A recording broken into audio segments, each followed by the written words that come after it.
கோடானு கோடி புதியுகத்தின் அன்பு ரசிக பெருமக்களை சந்திப்பதில் மிக்க மகிழ்ச்சி. இது ஆத்ம சங்கமம் நேரலை நிகழ்ச்சி.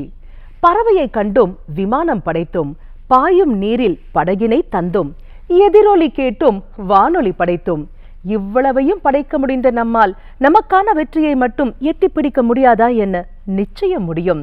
அன்னை போல் நம் அனைவரது கரங்களை பிடித்து வெற்றியின் அழுகே அழைத்துச் சென்று நம் அனைவரையும் வெற்றியாளர்களாக்கி ரசித்துக் கொண்டிருக்கும் பாம்பன் அருட்சித்தர் தவயோகி தவத்திரு சஞ்சீவி ராஜா சுவாமிகள் நமக்காகவே நம்ம அரங்கிற்கு வருகை தந்திருக்காரு. உங்களுடைய சந்தேகங்களையும் நீங்க எங்களுக்கு கால் பண்ணி கேட்கலாம். கால் பண்ண வேண்டிய எண்கள் 0446677950. ஆனால் சுவாமிஜியை சந்திப்பதற்கு முன்பாக நம்முடைய ஆஸ்தான சிறப்பு விருந்தினர் ஐயா அவர்கள் நமக்காகவே வருகை தந்திருக்காரு. வாங்க நேர்களே, அவரை சந்திப்போம். வணக்கம் ஐயா. சுவாமிகளுக்கு வணக்கம். சகோதரி சரண்யாவுக்கு வணக்கம்.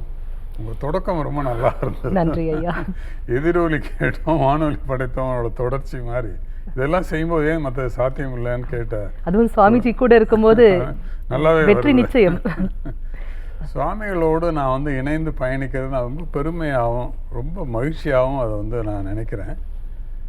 ஏகப்பட்ட பக்தர்களுடைய துன்பங்களை போக்கக்கூடிய ஒரு அருமையான பணியை சுவாமிகள் செய்து கொண்டிருக்கிறார்கள். 20 வருடங்களுக்கு மேலாக தொலைக்காட்சி மூலமாகவும் சரி, ஆசிரமத்துக்கு வருபவர்களுக்காகவும் சரி, தொலைபேசி வழியாகவும் சரி, எல்லா வகையிலும் மக்களின் துன்பங்களை போக்குகின்ற அருமையான பணியை செய்கின்ற அவர்களுடன் நான் இணைவதில் மகிழ்ச்சி. எழுத்து வேந்தராகிய அவர்கள் மிகச்சிறந்த புத்தகங்களை எழுதி மணிமேகலை பிரசுரம் மூலமாக பெரியதொரு வெற்றியையும் அவர் பெற்றிருக்கிறார்கள். பொது வாழ்க்கையில் இருக்கக்கூடிய ஆளுமைகளை பற்றி எப்பொழுதுமே 2 கருத்துக்கள் இருக்கும். சுவாமிகளை பற்றி 2ஆம் கருத்தை நான் இதுவரை கேள்விப்பட்டதே இல்லை. நான் இன்னார் என்று தெரிந்தால் அவரை பற்றி எதிர்மறையான விஷயங்களை சொல்ல மாட்டார்கள். ஒரு புறம் இருக்க, நான் யார் என்று தெரியாத போதிலும் கூட அவரை பற்றி எதிர்மறையான பதில் இதுவரைக்கும் எனக்கு கிடைத்ததில்லை. மற்றொருவர் இதே போல் 2ஆம் கருத்து இல்லாத இன்னொரு மனிதர் குன்றக்குடி பொன்னம்பல அடிகளார் அவர்கள். ஆக 2 சுவாமிகளையும் நான் வணங்கி பக்தர்களுக்கு நன்றி சொல்லி மகிழ்கிறேன். அப்பேர் பெற்ற சுவாமிகள் நம்ம அரங்கிற்கு வந்திருப்பது நமக்கு கிடைத்த மிகப்பெரிய பாக்கியம், மிகப்பெரிய பெருமை என்றே சொல்லி ஆக வேண்டும். ஐயா, நம்ம 2 பேரும் சேர்ந்து சுவாமிஜியை சந்திப்போமா? வணக்கம் சுவாமிஜி. வேதத்தின் வித்தாகி, தமிழுக்கே சொத்தாகி, தமிழே உடல் உயிர் மூச்சு அருள் மூச்சாய் அருளாய் அருள் சுடராய் விற்றிருக்கக்கூடிய சடாட்சர சண்முகப் பெருமானுடைய பெரும் கருணை இந்த நல்ல வேளையிலே பார்த்து கொண்டிருக்கக்கூடிய பக்த கோடிகளுக்கெல்லாம் கிடைக்க வேண்டும். ஆதி முதல் பூரணமான குருவை நினைவால் மனதால் உடலால் உள்ளத்தால் பதிய வைத்து அந்த முருகப்பெருமானுடைய திருவருளோடு பாம்பன் சுவாமிகளுடைய குருவருளும் ஒன்று குமிழ்ந்து ஒவ்வொருவருக்கும் கிடைக்கப் பெற்று பலமும் நலமும் மகிழ்வும் என்றும் நிலைத்திருக்க வேண்டும். வணக்கம். சொல்லுங்கம்மா, காலையில ஏதாவது ஏடாகூடமான கேள்வி இருக்காமா?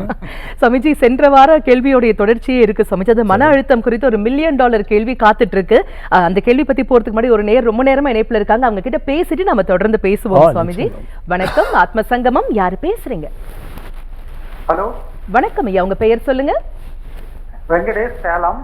ஓகே வெங்கடேஷ் சார், உங்களுடைய வயது என்ன? வயது 40. ஓகே, சுவாமிஜிட்ட பேசுங்க. சொல்லுங்க வெங்கடேஷ். குருவே சரணம், குருவே ஆசீர்வாதம் பண்ணுங்க குருவே. குறையில்லாத நிறையோடு நினைச்ச காரியம் வெற்றி பெற்று குறையெல்லாம் தீர்ந்து நல்லா இருங்க.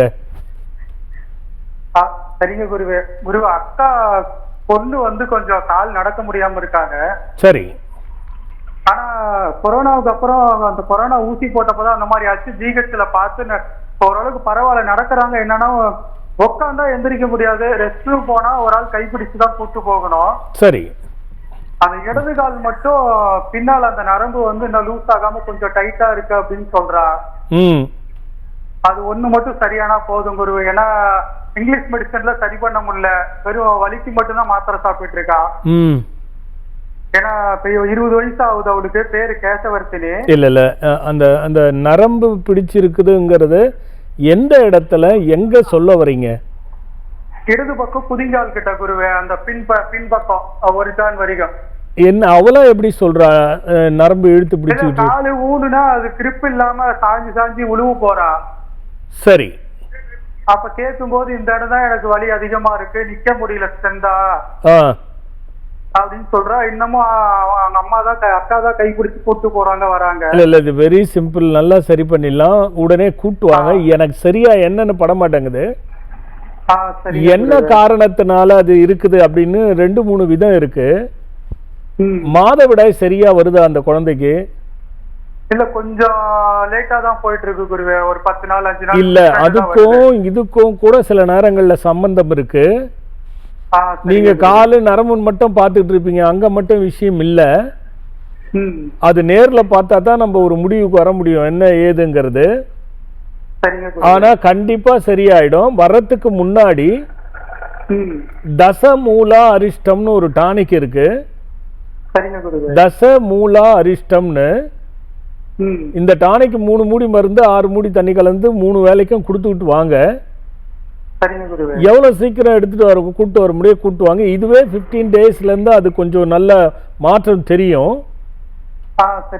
வந்து பாத்துருங்க. குரு இன்னும் ஒரே ஒரு சின்ன சந்தேகம். சொல்லுங்க. எனக்கு இந்த குதிகால் வலிதான் குரு ஒரு 2 மாசமா அதிகமா இருக்கு. கரண்ட் சரிதான் ஓட்டிட்டு இருக்கேன். என்னங்க? குதிகால் வலி மட்டும் இருக்கு குருவே. இல்ல என்ன ஓட்டிட்டு இருக்கீங்க? கரண்ட் தெரியும் குருவே, பவர்லும் சரி. இல்ல அதனால கூட அது வரும். அது ஒரு இதுவா எடுத்துக்க வேண்டாம். வலி ஆனா அதிகமா இருக்கு குருவே. இல்ல உங்களுக்கு அது ரொம்ப சிம்பிள். அது முன்னெல்லாம் பாட்டி வைத்தியத்துல சொல்லுவாங்கல்ல, செங்கலை சூடு பண்ணிட்டு அது மேல எருக்க இலைய வச்சு அந்த குதிக்கால சூடு தாங்குற வழக்கம் வச்சு வச்சு எடுத்தாலே அந்த வலியை இழுத்துரும். உங்களுக்கு பிரச்சனை இல்லை, அந்த பாப்பா தான் பிரச்சனை. அழைச்சிட்டு நல்லதுங்க. அழைப்பிற்கு நன்றி. சொல்லுங்க.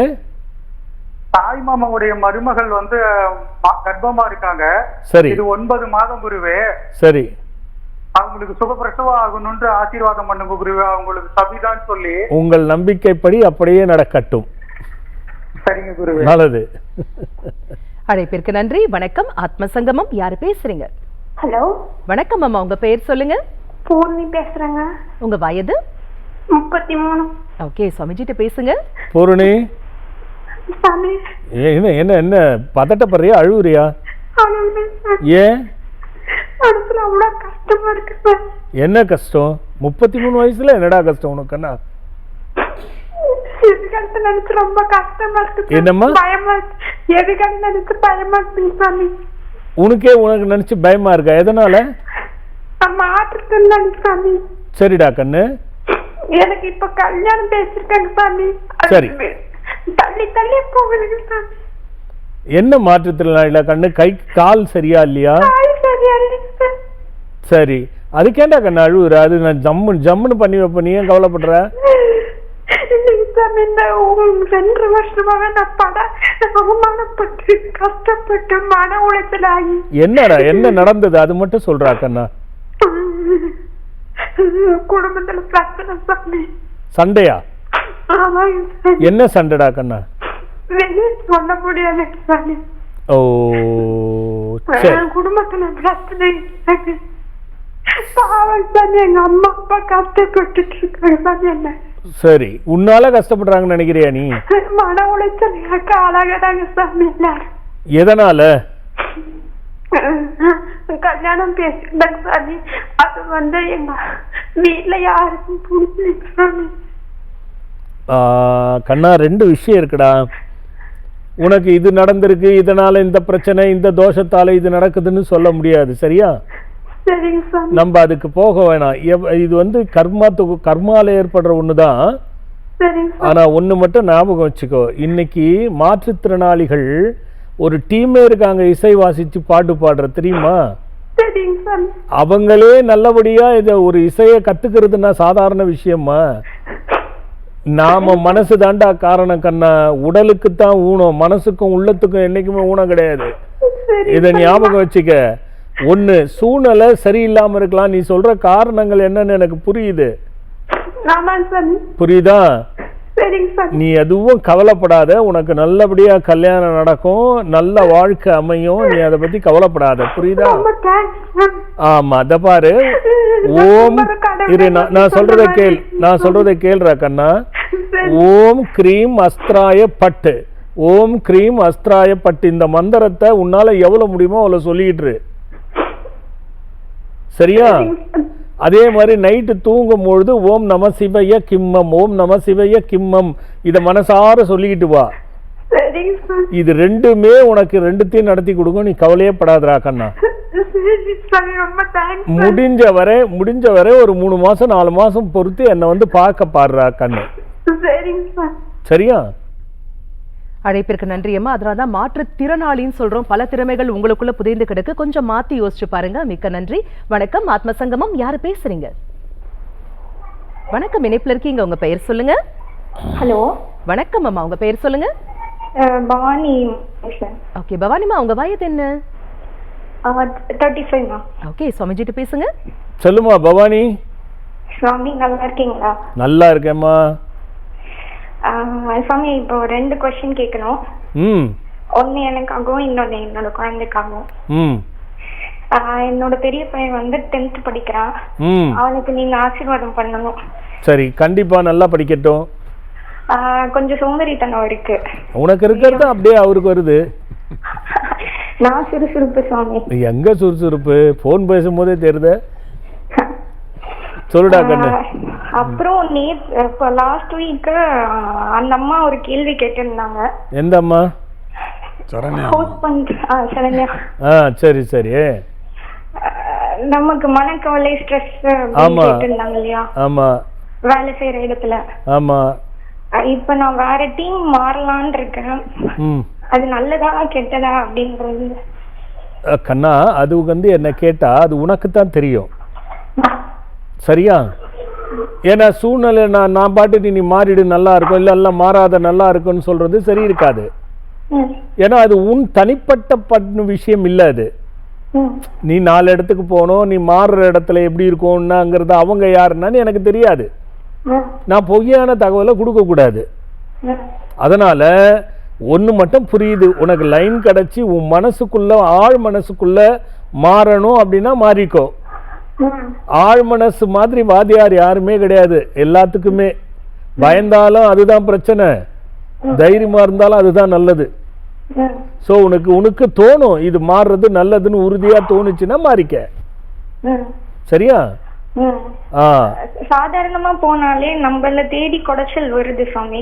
வரதான் செய்யும். அதை தான் நம்ம சமாளிச்சு ஆகணும். ஆமா. சொல்லுடா கண்ணு. அதனால தான் சொல்றாங்க சரியில்லைன்னா மாறிக்க. சரிங்க சாமி. அடுத்துடா கண்ணா.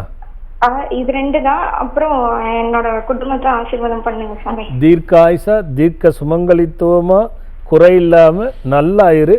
சிங் மந்திரத்தை பிராக்டிஸ் பண்ணிக்கிட்டே இரு.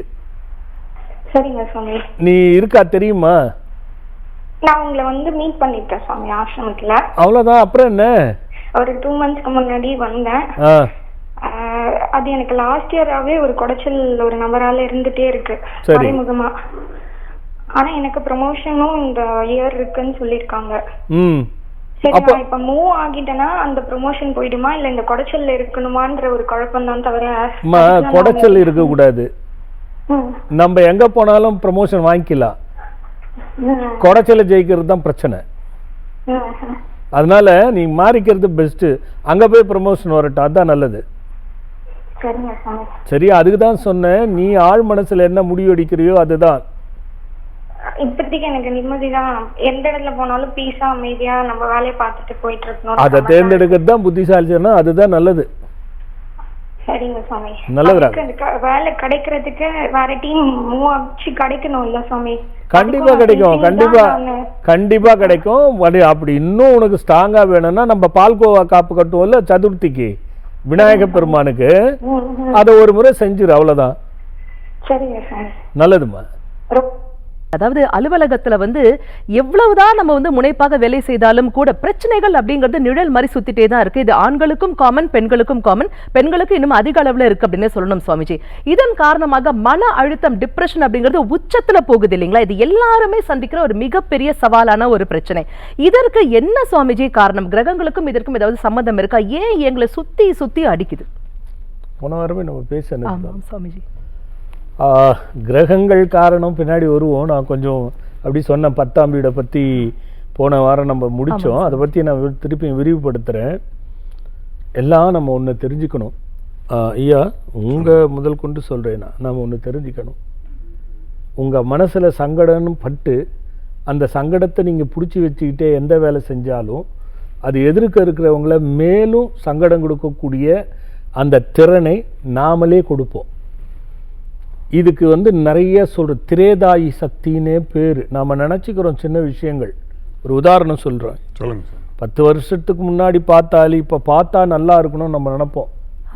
நல்லா இருக்குமே அப்படின்னு நம்ம நினச்சிட்டு இருப்போம். கண்டிப்பாக ஒரு 2 நாள் அவங்கள பார்ப்போம். இது நம்ம வாழ்க்கையில் நடந்திருக்கா இல்லையா? இன்றைக்கும் இதை நம்ம டப்பா நான் பார்க்கணும்னு நினச்சா இன்றைக்கி பார்த்துட்டேன்னா ஐயோ இது எப்படி நடந்து ஆச்சரியமாக இருக்க நம்ம சொல்லுவோம். இந்த யதார்த்தத்தை புரிஞ்சுக்கணும். நாம் என்ன கிரக ரீதியாக நடந்தாலும் அல்லது மனிதனாலேயே ஏற்படுத்தி கொள்வதாக இருந்தாலும் உன்னுடைய மனசில் சங்கடம் வந்துருச்சுன்னா நீ எங்கே போனாலும் எதிர்க்கக்கூடியவனுடைய இந்த ஆற்றல், இந்த சக்தி அவங்களையும் மாற்றி இன்னும் மேலும் நம்மளை சங்கடப்படுத்த வைக்குமே தவிர தீர்வுக்கு வழி கிடையாது. அப்போ தீர்வுக்கு வழி என்ன அப்படின்னா, நீ எதிர்நீச்சல் போட கற்றுக்கிறது, சாமர்த்தியத்தை வளர்த்துக்கிறது, அறிவுள்ளவங்களுடைய ஆலோசனையை கேட்கறது. நீ சாதாரணமாக ஒருத்தர்கிட்ட போய் ஆலோசனை கேட்கக்கூடாது. ஒரு பெண்ணாக இருந்து ஒரு பெரிய அலுவலகத்தில் வேலை செய்யும் பொழுது உன்னை மாதிரி பெரிய அளவில் சாதித்து ஒரு நல்ல முன்னேற்றத்தில் உயர் பதவியில் இருக்கக்கூடிய அந்த அறிவு சார்ந்த பெண்மணிகிட்ட போய் அணுகி எனக்கு இப்படிலாம் இருக்குது நான் என்ன செய்யணுன்னா அவங்க சரியான ஆலோசனை கொடுத்துருவாங்க. ஏன்னா அவங்களுக்கு அந்த தொல்லைகள் அனுபவத்தெல்லாம் ஜெயித்து தான் அவங்க ஒரு நிலைமையில் உட்கார்ந்துருக்க முடியும். இல்லைன்னா அந்த உயர் பதவி நிலையில் உட்கார முடியாது. இது ஒரு புறம் இருக்கும். இன்னொரு புறம் இந்த மனசுக்கு நிறைய சக்திகள் இருக்குது. இது நான் ரொம்ப சொல்லுவேன், திரேதாய் மாதிரி நிறைய சக்திகள் இருக்குது. நம்ம நினைக்கிறோம் எல்லாமே. நீங்கள் பாருங்கள், பயந்து பாருங்கள், ஐயோ குழந்தைக்கு அடிபட்டுடுமோ நினச்சிக்கிட்டு இருங்க. ஒரு நாள் குழந்தை கண்டிப்பாக அடிபடும். உன் குழந்தைக்கு என்ன தெரியும்? ஆனால் உன் மனசு எப்படி ஆப்ரேட் பண்ணுது பாருங்கள். நம்ம நினைப்போம் ஐயோ குழந்தைய கொஞ்சம் பத்திரமா பார்த்துக்கணும், பத்திரமா ஏதோ அடிபட்டுற போதுன்னு ஒரு தாய் நினச்சிக்கிட்டே இருந்தால் அப்பப்போ விழுந்து அடிபட்டுக்கிட்டு தான் இருக்கும் அந்த குழந்தைக்கு. அதே நம்ம குழந்தை 2 வாட்டி விழுந்துட்டு சரி குழந்தைன்னா விழுறத சாதனம்னா கொஞ்சம் பொறுப்பாக பார்த்துக்கணும்னு நினச்சிட்டு அதை அப்பயே மறந்துட்டா அது மாதிரி குழந்தை விழாது. உன் மனசே அதை போய் ஈடுபடுத்தும். இதே தான் அலுவலகத்தில் ஒருவர் வேலை செய்கிற இடத்துல நீ முற்போக்கு சிந்தனையை வளர்த்துக்கிட்டு நல்ல அனுபவமுள்ள அறிவு சார்ந்தோருடைய அறிவை பின்பற்றி நீ முதல்ல சங்கடப்பட்டு போய் வேலை செய்கிறத விட இன்றைக்கி என்னன்னா நடக்கட்டும் நம்ம தலையை பார்த்துருவோம் அப்படிங்கிற ஒரு நோக்கத்தோடு உன்னை மாற்றிக்கொண்டு உண்மையாக மாற்றிக்கணும். சாமி சொன்னாங்க யாரோ ஒருத்தர் அப்படின்னு நினச்சிட்டு அங்கே போய் உள்ளுக்குள்ளேயே நினச்சிட்டு பல்ல கடிச்சிட்டு நானும் மாற்றிட்டு நினச்சா கம்பெனி பொறுப்பு கிடையாது. அது முதல்ல ஞாபகம் வச்சுக்கணும். உண்மையாக மாறணும். யாருக்கு இல்லை சங்கடம்? நானெல்லாம் பெரிய சங்கடத்தை அனுபவிச்சிருக்கோம். அதெல்லாம் ஒரு 10 பைசா கூட நீங்கள் அனுபவிச்சிருக்க மாட்டீங்க. அப்போ கூட எது ஜெயித்தது என்றால் அந்த சிந்தனை தான். ரைட்டு, இதுவும் கடந்து போகுங்கிற ஒரு சிந்தனை வேண்டும். ஒன்றை மட்டும் நல்லா புரிஞ்சிக்கணுமா, இங்கே தான் ஒரு ஆழ கருத்தையா. இப்போ நம்ம 1 மணி நேரம் இந்த நிகழ்ச்சி, இதுக்கு இப்போ நம்ம ஒரு 10-20 நிமிஷம் பேசிகிட்டு இருப்போம். அந்த 20 நிமிஷத்தை திரும்பி கொண்டு வர முடியுமா? வாய்ப்பில்லை. சரி, இப்போ அடுத்து இன்னொரு 20 நிமிஷம் 10 நிமிஷம் பேசுவோம். இது என்ன நடக்க போகுதுன்னு நமக்கு தெரியுமா? இல்லை சாமி, அதுவும் தெரியாது. இந்த நிமிஷம் என் கையில் இருக்குது. இந்த நிமிஷம் நம்ம மூவருடைய கையில் இருக்குது. இதை எப்படி கையாளணும்னு நினச்சிட்டாலே உங்களுக்கு பிரச்சனை வராது. நேற்று நடந்து போனது நாளைக்கு அப்படி நடக்குமோ, இன்னைக்கு நீ எப்படி நினைக்க முடியும்? இது மேலே இவன் சண்டை போடுவானோ, இல்லை என்னை திட்டுவானோ, இல்லை ஏதாவது கையெழுத்து போட்டு நம்மளை பாதிக்க வச்சுருவானோன்னு எப்படி நினைக்க முடியும்? ரெண்டும் உறுதிப்பட உன்னால் சொல்ல முடியுமா? முடியாது. முடியாத விஷயத்தை எதுக்கு நீ நினச்சி கஷ்டப்படணும்? உன் கையில் இருக்கிற நேரத்தை சரியாக நீ கையாண்டு விட்டால் போன நேரமும் உன்னை பாதிக்காது, வரப்போகின்ற நேரமும் உன்னை பாதிக்காது. ஏன்னா ரெண்டுமே நமக்கு தெரியாது. அவ்வளோதான் விஷயம்.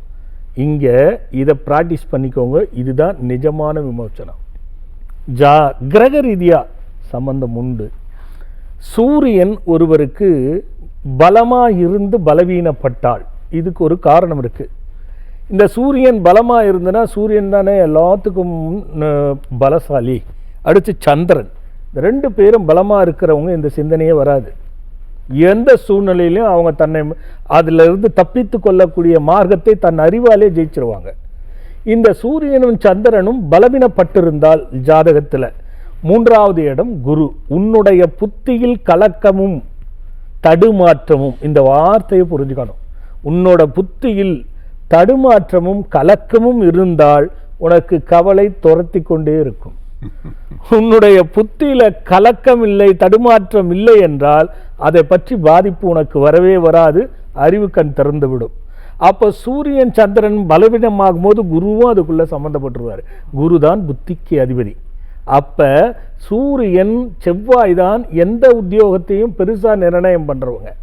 சந்திரனும் அதுல பங்கு கொள்ளக்கூடியவர். இப்ப 10ஆம் வீட்டிலே ஒரு கிரகம் இருந்து அந்த கிரகம் பலவீனப்பட்டிருந்தாலோ பாபர்களாக இருந்தாலோ வக்கரகதி அடைந்திருந்தாலோ பாவரால் பார்க்கப்பட்டிருந்தாலோ ஆகாத பகையாளியினால் பார்க்கப்பட்டிருந்தாலோ உனக்கு கிரகத்தினால் தொழில் செய்யும், வியாபாரம் செய்யும், உத்தியோகம் செய்கின்ற இடத்திலே நீ அனுபவித்து தான் தீர்வாய். அதை நாம் பார்த்து கண்டுபிடிச்சி அதுக்கான தீர்வு எடுக்கணும்.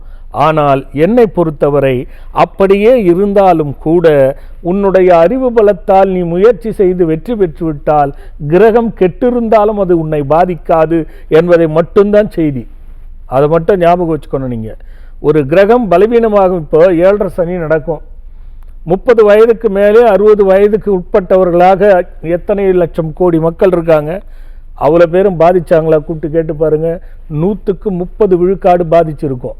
30 விழுக்காடு நார்மலாக இருக்கும், 40 விழுக்காடு ரொம்ப நல்லாவே இருக்கும். இதை யாராலையும் மறுக்க முடியாது. காரணம் என்ன? ஒருவன் 7 சனி வந்து விட்டதேன்னு நியாயத்தை தவறி, நீதியை தவறி, அறமில்லாமல் ஒரு சாயலில் ஈடுபட்டால் அவனுக்கு பயம் வந்துடும். அந்த பயத்தை உள்ள சுமந்துட்டு இருக்கிறவனுக்கெல்லாம் இந்த 7.5 சனி பிரச்சனை கொடுக்கத்தான் செய்யும். நீதியை தவறும் போதே பாதிப்புகள் வரதானே செய்யும். அது வராமல் இருக்காது. தவறை நீ செய்து விட்டு சனீஸ்வரன் மேலே பழிய போடாத. அதே இன்னொருத்தர் நல்லா இருக்காங்களே, அதே 30லேருந்து 60 வயசுக்குள்ள இருக்கிற பையன் நல்லா இருக்கானே, காரணம் அவனுக்கு கிரகத்தை பற்றியே தெரியல, அவன் வேலையை பார்த்துக்கிட்டு இருக்கான். அதனால் அவனுக்கு அதை பற்றி பெருசாக தெரியல. இதுதான் விஷயம். இதை புரிஞ்சுக்கணும். ஆக எந்த ஒரு காரணத்துக்கும் மனம் பலவீனப்பட்டவர்களுக்குத்தான் இந்த பாதிப்புகள் ஏற்படும். புத்தியில் தடுமாற்றமும் குழப்பமும் அதனுள்ள இருக்கிற மாறுதலான கருத்துகளும் இருக்குமானால் அவர்களுக்கு இருக்கும். ஆனால் அறிவு சார்ந்து ஜெயிக்கும் பொழுது அந்த நீ உன் மனதை கொண்டே அங்கு நடக்கின்ற அந்த எரிச்சலையும் அந்த விதமான தவறுகளையும் தேவையில்லாத பிரச்சனைகளையும் எளிதில் ஜெயித்து விட முடியும் என்பதை கருத்தில் வச்சுக்கணும். அதுக்கு தான் சிங் மந்திரம்னு ஒன்று நான் கொடுத்தேன். அது இணையத்தில் போய் பாருங்கள். புத்தகத்தில் எவ்வளவோ கொடுத்துருக்கேன். இது ஏன் வருது, எப்படி ஜெயிக்கலான்னு வாங்கி படியுங்க. இதான் கண்ணா அதுக்கு விளக்கம். சுவாமிஜி, நம்ம ஆசிரமில் தேய்பிறை பஞ்சமி அப்படின்னு சொன்னாலே களை கட்டும் இல்லைங்களா? அவ்வளவு சிறப்பு விஷயங்கள் நடக்கும். இப்போ நாளைக்கு திங்கக்கிழமை ஒரு சுமார் 1:30 மணிக்கு மேலேருந்து செவ்வாய்க்கிழமை 3:50 மணி வரைக்கும், மதியம் 3:50 மணி வரைக்கும் பார்த்தீங்கன்னாக்கா தேய்பிறை பஞ்சமி இருக்கு. அதை பற்றி நீங்கள் இன்னும் சிறப்பான விஷயங்கள் நம்ம அன்பு நேயர்களுக்கு சொல்லுங்க சுவாமிஜி. வராகி இன்னைக்கு எடுத்துக்கிட்டா அவங்க இப்போ எப்படி சொல்கிறது, அந்த வராகி ட்ரெண்டிங். ஒவ்வொரு காலத்தில் ஒவ்வொரு ஒரு சக்தி வரும். அந்த மாதிரி இப்போ அம்பாள் சொல்கிறாங்க. தவ வாழ்க்கையில் இருக்கும் பொழுது பல விஷயங்களை தெரியும். இப்போது எல்லாரும் நினச்சிக்கிறாங்க அந்த நேரமும் காலமும் ஒரு உத்த உழைப்பாளிக்கு வேலை செய்யாதுன்னு நானே சொல்லியிருக்கேன். சில தர்மங்களுக்கு நம்ம நேரங்காலத்தை பார்ப்பது தான் நல்லது. ஏன்னா இந்த செகண்டில் புத்தியை மாற்றி விட்டுரும். அதனால தான் நிறைய விபத்துகள் வர்றதுக்கே காரணம். அது இல்லாமல் இருக்கணும். அப்படின்னும் பொழுது சில சூரிய சந்திரன்களுடைய கணக்கிட்டு தவம் இருக்கும் பொழுது இந்த தேய்பிறைகள் 15 தேய்பிறை திதிகள் வரும். இந்த 15 தேய்பிறை திதிகளில் நமக்கு ஒரு தவம் பண்ணும் பொழுது பல விதமான இடர்பாடுகள் ஏற்படும். அந்த இடர்பாடுகள் நமக்கு தெரியலைனாலும் கூட பலனுக்கு குறைச்சல் இருக்கும். நமக்கு தெரியாது சில நேரங்களில், ஆனால் பலனுக்கு குறைச்சல் இருக்கும். ஏன் இந்த பலன் குறையுது அப்படின்னு பார்த்தா நாம் என்ன பண்ணணும் அப்படிங்கிறது புரியாது. அப்போ தேய்பிறை நாட்களில் நாம் சஞ்சித ஆகாமிய பிராரப்தம் அப்படின்னு சொல்லக்கூடிய கர்மாவில் தான் பிறக்கிறோம். அது எப்படி கர்மாவில் பிறவி? அது எப்படி விதின்னு ஒன்று இருக்குது, அது எப்படி பிறந்தா தலையெழுத்துன்னு சொல்கிறாங்க? எல்லாம் பிரம்மா வந்து தலையில் எழுதி அனுப்புகிறாரா? எல்லார் தலையிலையும் அந்த எழுத்தை யாராவது பார்த்துருக்காங்களா? எந்த மருத்துவராவது பார்த்துருக்காங்களா? பார்த்து படிச்சிருக்காங்களா? அப்படின்னா கிடையாது. அப்போ பிரம்மா எழுதி அனுப்பிச்சாருங்கிறது என்ன தான்? ஒரு தரப்பில் நம்பப்படுகிறது, ஒரு பக்கத்தில் கேள்வி எழுப்பப்படுகிறது, ஒரு பக்கத்தில் அதை சிந்திக்க தூண்டுகிறது. ஆனால் ஒன்று நான் அந்த மாதிரி என்கிட்ட கேட்கும்போது கேட்பேன், இந்த வளர்பிறை தேய்பிறை பஞ்சமிக்கு ஏதுவாக இருக்கிறதுனால சொல்கிறேன். ஐயா சொல்லுங்கள். இப்போ நீங்கள் பிறந்து ஒரு மனிதராக வளர்ந்து இத்தனை வயது வரைக்கும் இருக்கீங்க. நீங்கள் ஆண்மகனாக தான் பிறக்கணும்னு பிறந்தீங்களா? நம்ம கையில் இல்லையே. நீங்கள் பெண்மகளாக தான் பிறக்கணும்னு பிறந்தீங்களா? நம்ம கையில் இல்லை சுவாமிஜி. இது இங்கே தான் விதியும் தலையெழுத்தும். நாம் இப்படித்தான் பிறக்க வேண்டும் என்று எண்ணி பிறப்பதே இல்லை. பிறப்பை நிர்ணயம் பண்ணுறது கடவுள்.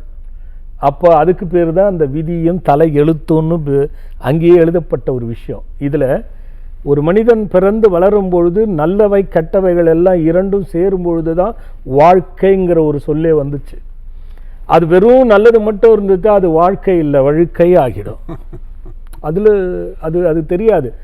அதாவது எதுவுமே நிழலினுடைய அருமை தெரியணும்னா வெயிலினுடைய தாக்கம் இருக்கணும், இல்லைன்னா நிழலுடைய அருமை தெரியாது. ஒரு மனிதனுக்கு அது மட்டுமே நிழல் மட்டுமே இருந்துச்சுன்னா அறிவு பலத்தின் இழந்து போயிடுவாங்க. அப்போ கெட்டவைகள் என்பது எல்லா விஷயத்திலையும் இருக்குது. அந்த காலத்தை நோக்கி தவம் செய்யும் பொழுது அதில் இருக்கக்கூடிய சில தன்மைகள் பாதிப்புகள் ஏற்படுத்துவதை எப்போ செய்யணும்னா இந்த வளர்ப்பிறை பஞ்சமியில் நாம் என்ன கடவுளை பிரார்த்திக்கிறோம், அதில் வாராகிக்கு பெரிய பங்கு இருக்குது. அந்த பஞ்சமிக்கும் வாராகிக்கும் நிறைய சரித்திர கதைகளும் இருக்குது. இது எடுத்தால் பெருசாகிடும். அதை வைத்து அந்த பஞ்சமி அப்போ யார் ஒருவர் நம்ம பிரார்த்தனை செய்து கொண்டு தீபம் வழிபாடு செய்கிறார்களோ எந்த விதமான தீயதும் ஒரு மனிதனுடைய இயல்பான வாழ்க்கையில் வரக்கூடிய விஷயங்கள் எல்லாம் தேய்ந்து போய் தீர்ந்து போய் நல்லவைகளுக்கான மார்க்கம் கொடுக்கும். இதுதான் அதனுடைய தாத்பரியம். அப்போ மனிதன் துன்பத்திலிருந்து விடுபட்டு நல்லதை நோக்கி பயணிக்கிறதுன்றது இந்த இரண்டுத்துக்கும் சம்பந்தப்பட்டு இந்த தேய்பிறை பஞ்சமிக்குள்ள சக்தி. இதை நம்ம இதை ஒரு தனியாக கேள்வியாகவே எடுத்து பஞ்சமிக்கும் ஆராகிக்கும் என்ன சம்பந்தம், பஞ்சமிக்கும் அந்த அம்பாளுக்கும் என்ன சம்பந்தம், இதெல்லாம் இருக்குது. அதனுடைய ஆனால் அம்பாளே சில சம்ஹாரங்களை தேய்பிறை பஞ்சமி அப்போ ஆயுதம் கொடுத்தது, வாங்கியது, அந்த போருக்கான யுத்தி பண்ணுறது, அசுரர்களை அழிப்பதற்கான யுத்தியை சிந்திப்பதெல்லாம் தேய்பிறையில். ஒரு எதிரியை வீழ்த்தணும்னு சொன்னால் அதுக்கு அந்த தேய்பிறையினுடைய பலம் அவங்க அந்த எதிரியினுடைய பலத்தை அறிந்திருக்கணும். அதை அறிந்து செயல்படுவது என்பதும் அந்த சரித்திரத்தில் இருக்கிற ஒரு கூற்று. இதெல்லாம் ஆய்வு பண்ணி தான் நம்ம ஆசிரமத்தில் வாராகி அதுக்கேற்ற மாதிரியே பிரதிஷ்டை பண்ணியிருக்கோம். அதனால தான் அனுக்கிரக வாராகின்னு அதுக்கு பெயரும் சூட்டப்பட்டது. அதனால் நாளைக்கு பகலில் 1:50 மறுநாள் செவ்வாய்க்கிழமை 3:50 வரைக்கும் இருக்குது. வந்து அந்த தீப வழிபாடு மேலும் விவரம் தொலைபேசியில் ஃபோன் பண்ணி கேளுங்க, சொல்லுவாங்க. அதான்டா கண்ணது விளக்கம். அருமையான விளக்கம் சுவாமிஜி. அதாவது உடலுமையும் சிலிர்க்கிறது. நீங்கள் சொல்லக்கூடிய ஒவ்வொரு வார்த்தைகளும் பார்த்தீங்கன்னாக்க அவ்வளோ ப்ராக்டிக்கலாக அதே மாதிரி சயின்டிஃபிக் எக்ஸ்பிளனேஷனோட அழகான விளக்கம் கொடுக்குறீங்க சுவாமிஜி. நிச்சயமா தொடர்ந்து பேசுவோம் சுவாமிஜி. ஒரு நேர இணைப்பில் இருக்காங்க. வணக்கம், ஆத்ம சங்கமம். யார் பேசுறீங்க? ஹலோ, வணக்கம் அம்மா, உங்க பெயர் சொல்லுங்க. என் பேர் சுனிதாங்க, பழனில இருந்து பேசுறேன். ஓகே அம்மா, உங்க வயது? என் வயது 35. ஓகே, சுவாமிஜி கிட்ட பேசுங்க. சுனிதா, சொல்லுடா கண்ணா. ஐயா, ஏற்கனவே உங்கள்ட்ட பேசிருக்கேன் ஐயா. ரெண்டாவது லைன் கிடைக்குதா உனக்கு? ஆமாங்க, பழனி ஆண்டவர்ல குழந்தைக்காக கேட்டிருந்தேங்க ஐயா. சரி, நல்லபடியா பையன் பிறந்துட்டாங்க ஐயா. பேரு உங்கள்ட்ட கேட்டுதான் வச்சோம். நல்லா இருக்காங்க ஐயா. வெரி குட்மா. வீடு கட்டுறதுக்காக கேட்கலான்னு கூப்பிட்டாங்க. முதல் குழந்தை முடிந்து விட்டது, அடுத்தது வீடு. ரெண்டாவது குழந்தைக்கு தாங்க ஐயா உங்கள்ட்ட கேட்டோம். சரி, ரெண்டாவது குழந்தை முடிந்து விட்டது, அடுத்தது வீடு. ஆமாங்க ஐயா. நல்லா கட்டு. அது போன வருஷமே கட்டலான்னு இருந்தாங்க ஐயா. அது தடங்கல் ஆகுதுங்க ஐயா. எதனால? மத்தவங்க எல்லாம் வேணாம் அப்படின்ற மாதிரி சொன்னதுனால அவங்களுக்கு ஜாதகம் சரியில்லை. ஜாதகம் சரியில்லை, வீடு கட்ட வேண்டாம். ஜாதகம் சரியில்லைன்னு நேரம் வரல அப்படின்ற மாதிரி சொன்னாங்க. ஐயோ, நீ போய் வீடு கட்டுறா கண்ணா. சரிங்க ஐயா. அப்படிலாம் ஒன்றும் நேரம் வீடு கட்டுற நேரம் வரல, 20 வருஷம் ஆகும்னா என்ன பண்ண போற? சரிங்க ஐயா. இல்லை நான் சொல்கிறேன், வீடு கட்டுறதுக்கு உங்கள் 2 பேருக்கும் 10 வருஷம் இல்லை, என்ன 10 வருஷம் கம்மியாக இருக்க போறியா? இல்லைங்க ஐயா. போய் கட்டுறா, அதெல்லாம் ஒன்றும் கிடையாது.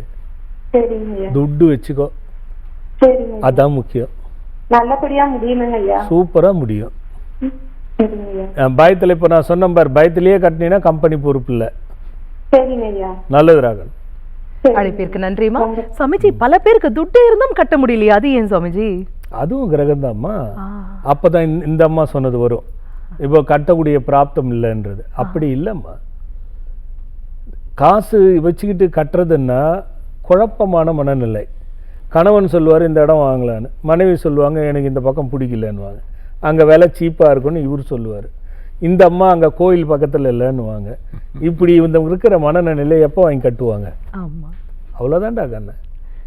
இருமனம் ஒத்து இது வாங்கி செய்யணும்னு ஒரு இடத்துல இருந்தாலோ, அல்லது தன் கணவருக்கு தெரியாததா, அவருக்கு அனுபவம் இருக்கு இல்லையா, அவர் பார்த்தா கரெக்டாக இருக்கணும்னு மனைவியும், ஐயோ மனைவி இப்படி கஷ்டப்படுத்துகிறோமே அவளுக்கு ஏதாவது ஒரு வீடை கட்டி உட்கார வச்சிடணும்னு நினைக்கிற கணவனும் ஈஸியாக கட்டிடுவாங்க. இதில் மாறுபட்ட கருத்து இருந்தால் நாங்கள்லாம் சம்பாரிச்சுக்கிட்டு இருப்போம். அவ்வளோதான். சிந்திக்க வைக்கக்கூடிய அற்புதமான அதுதான், இதனால தான் நாங்கள் சம்பாதிக்கிறோம். அதுதான் விஷயம். நீங்க அப்படி நிச்சயமா கிடையாது சுவாமிஜி. ஏன்னா எல்லாருக்குமே உங்களுடைய வாழ்க்கைக்கு ஏற்றத்திற்கு தேவையா இதை போய் நீங்க பண்ணுங்கப்பா, உன் கையே உனக்கு உதவின்னு சொல்லக்கூடிய அற்புதமான மகான் சுவாமிஜி. நீங்க என்ன சொல்றேன், ஒரு நடுவில் கேட்ட கேள்வியா இருந்தாலும் நிறைய பேர் சொல்லுவாங்க காசு இருக்கு நாங்கெல்லாம் கரெக்டா தான் இருக்கும், எங்களுக்கு இடம் கிடைக்க மாட்டேங்குது. மனம் கிடைத்தால் தான் இடம் கிடைக்கும். ஏன்னா இடங்கிறது சின்ன விஷயம் கிடையாது. மனை அமையிறது அப்படின்னு சொன்னா அதுக்கு நிறைய காரணம் இருக்கு. நிறைய பேருக்கு நிறைய மனை அமையும். நல்லா புரிஞ்சுக்கணும் ஐயா, நீங்களும் உங்க அனுபவத்தில் பார்த்துருப்பீங்க. நிறைய மனை அமையும், ஆனால் எல்லாமே பிரச்சனையாக இருக்கும். ஏதாவது ஒரு சிறு உபாதைகள் இடம் வாங்கின பிறகு பிரச்சனை வரும். இதைத்தான் நம்ம கண்ணுற்று பார்க்கணும். வாங்கி ஒரு 10 சொத்து வாங்கினா, 5 சொத்து வாங்கினா, 2 சொத்து வாங்கினேன், நான் அது வாங்கினதுலேருந்தே எனக்கு பிரச்சனையாக இருக்குதுன்னு சொல்கிறவங்க எவ்வளோ பேர் இருப்பீங்க. இவங்கள்லாம் கவனிக்கணும். இதில் நிறைய விஷயங்கள் இருக்குது. கோயில் நிழல், கோபுர நிழல் பட்ட இடம் வாங்கக்கூடாது, சுடுகாட்டு புகைப்படுகின்ற இடம் வாங்கக்கூடாது, பூமியில எலும்புகள் இருக்கிற இடத்தை வாங்கக்கூடாது, புற்றிருக்கும் மனையை வாங்கக்கூடாது, இன்னார் இடத்திலே தான் வாங்கணும், இந்தந்த இடத்துல இந்தந்த நட்சத்திர உடையவங்க வாங்கக்கூடாது என்பது இருக்கிறது. அதை தெரிஞ்சுக்கிட்டா எல்லாமே சரியா போயிடும். ஆனால் இந்த மாதிரி ஒன்றை கட்ட முடியல, பணம் இருந்துன்னு சொன்னால் அவங்களுக்குள்ள வேற்றுமை கருத்து இருக்குன்னு அர்த்தம். அதுதான் உண்மை, அதில் ஒன்றும் மாற்று கருத்து இல்லை.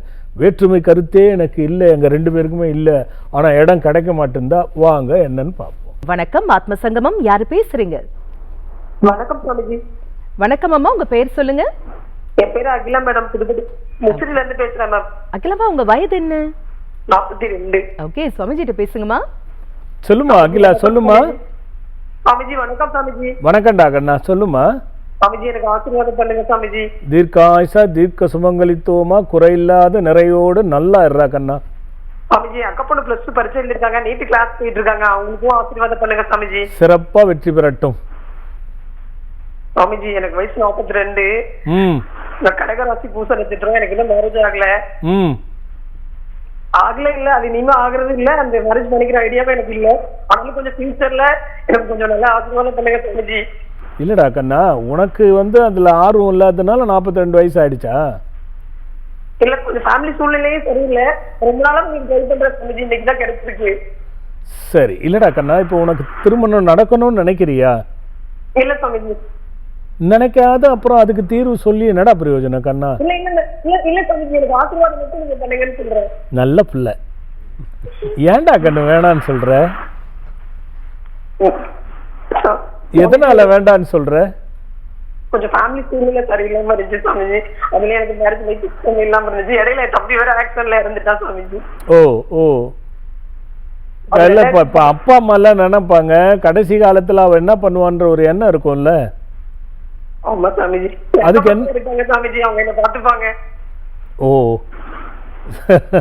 உன்னோட உறுதியான பாயிண்ட வரவேற்கிறேன். ஆனா சமுதாயத்துக்கு ஒத்து வராத காரணமா இருக்கே. சரி, நீ என்ன கேட்கணும்னு நினைக்கிறடா கண்ணா? எனக்கு என்ன கேட்கறதுன்னு தெரியல சுவாமிஜி. ஏதோ ஒரு எப்படி சொல்றதுன்னு தெரியல. உங்ககிட்ட பேசிட்டு உங்ககிட்ட ஆசீர்வாதம் வாங்கிக்கணும், அவ்வளவுதான். அகிலாம்மா, சொல்லுங்க சாமிஜி. ஆசீர்வாதம்ட்டு நான் கம்னு இருந்துடலாம் இல்லையா? இந்த சமுதாயத்துல இப்படிப்பட்ட சூழ்நிலையில ஒரு துணை இல்லாம இருப்பது தவறுரா கண்ணா. அது பல விதத்துல பாதிப்புகளை ஏற்படுத்தும். என்னதான் குடும்ப சூழ்நிலை இருக்கட்டும், என்ன சூழ்நிலை, எல்லாத்துக்கும் ஒரு விமோச்சனம் இருக்கு, மார்க்கம் இருக்கு, புரியுதா? ஆனா எங்க எனக்கு இடிக்குதுன்னா, எனக்கு ஆர்வமே இல்லை நீட்ட பத்தியா, அதனால என்னால மேற்கொண்டு பேச முடியல.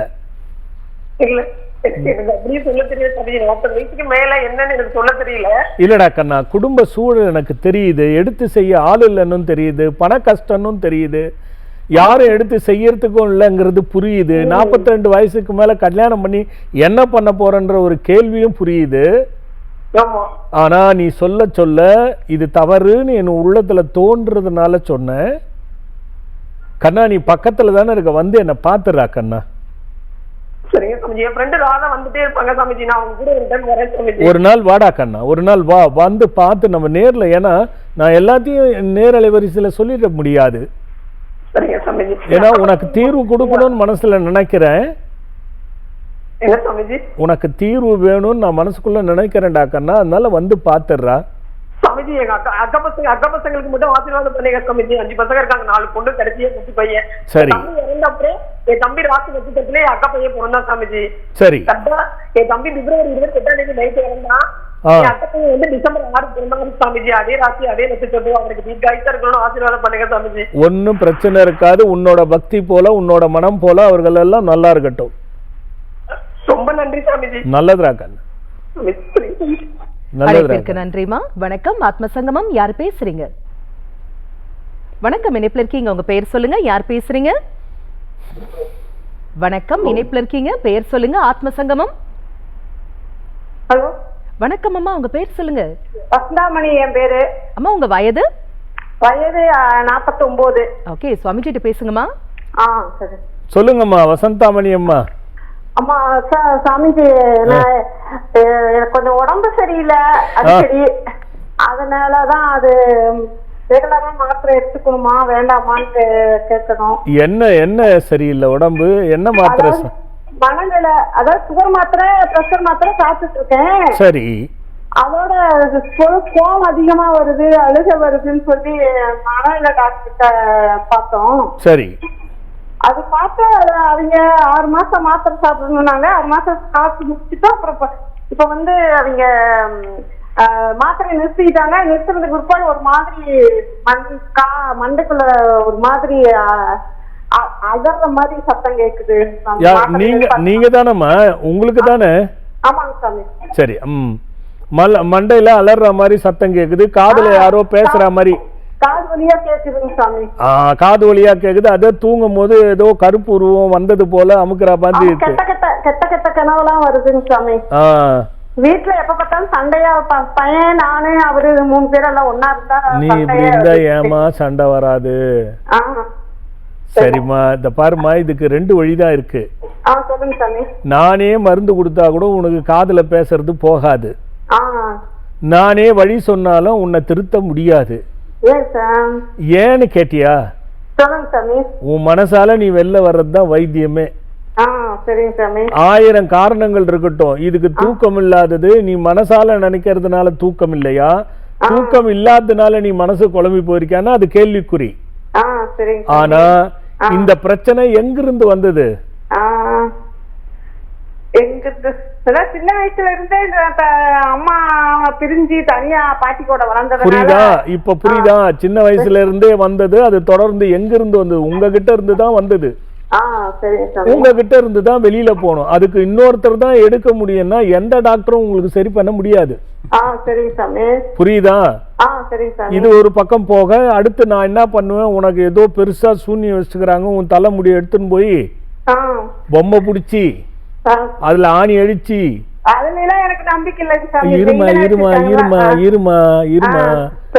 ஆணி அடிச்சு அதை எத்தும் போய் மந்திரம் பண்ணி தண்ணியில கரைச்சிட்டு இருப்பாங்க. நான் சொல்லணும்